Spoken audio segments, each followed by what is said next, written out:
This is Harsh Patel, hope you are doing well. तो आज का हमारा टॉपिक है सीआरए के साथ अपना अकाउंट कैसे रजिस्टर करवाएं। तो ये करवाना क्यों ज़रूरी है, उससे पहले बात आती है सीआरए है क्या। Canada revenue agency.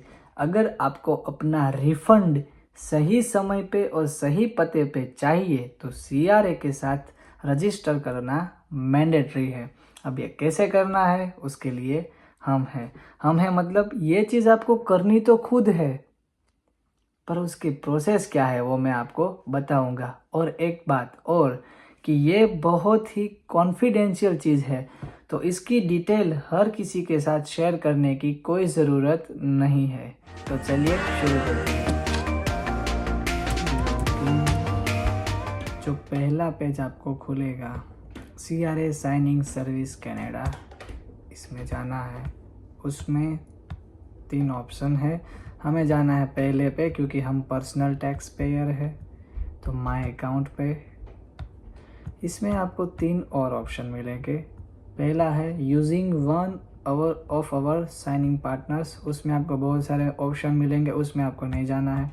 जो दूसरा है using a CRA user ID and password, इस वाले ऑप्शन में हमें जाना है। अब अगर हम फर्स्ट टाइम फाइलर है तो हमें रजिस्टर होना पड़ेगा, तो हम जाएंगे सीआरए रजिस्टर में। जैसे ही जाते हैं तो एक विंडो पॉपअप होती है। उसमें सबसे पहले आपको डालना है सिन नंबर, सही डालना है, कोई गलती नहीं करनी है। हमारा सिन नंबर डाल दो। फिर जो हमारी डेट ऑफ बर्थ है वो डालनी है। उसके बाद आप लोगों को जो रिटर्न मिला है उसमें लाइन 15,000 करके एक लाइन होगी रिटर्न में। उसमें जो इनकम हमने दिखाई है, मीन्स कि आपकी टोटल इनकम होती है, वो पॉइंट टू पॉइंट वाइज जितनी है वो सारी डालनी है एग्जैक्टली।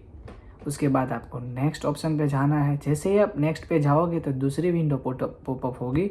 उसमें आपको दिखाएगा लाइन 10 100 में कितनी इनकम है, वो भी आपको पॉइंट टू पॉइंट डालनी है आपके रिफंड में से रिटर्न में से देख के।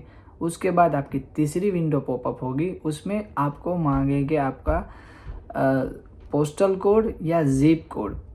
जो पोस्टल कोड और जिप कोड है जो आपने हमें दिया है वो आप उसे देना। उसके बाद आपको आगे वो 2 ऑप्शन देंगे कि आप कैसे रजिस्टर होना चाहते हैं।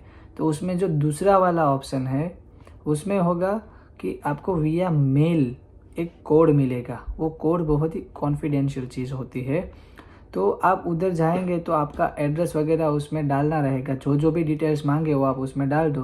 तो विदिन 5 to 10 बिजनेस डेज आपको एक सीआरए की ओर से एक मेल मिलेगा, पोस्ट, वो ऐसा कुछ होगा। इसके अंदर एक लेटर होगा। उस लेटर के अंदर आपको एक बहुत ही कॉन्फिडेंशियल कोड दिया हुआ होगा। वो कोड आपको किसी के भी साथ शेयर नहीं करना है। वो कोड ही है जो आगे जाके आपको काम में आएगा। और दूसरा, अगर आपके T4 में आपका टैक्स कटा है तो टैक्स के लिए आपको मिलेगा एक दूसरा चेक, जिसके अंदर आपका रिफंड का चेक आया होगा, जिसको आप बैंक में ई डिपॉजिट करवा सकते हैं। फिर कोड मिलने के बाद आगे की जो प्रोसीजर है वो होती है जीएसटी एचएसटी रिफंड का फॉर्म फिल करने की। वो आप अपने हिसाब से फिर कर सकते हैं।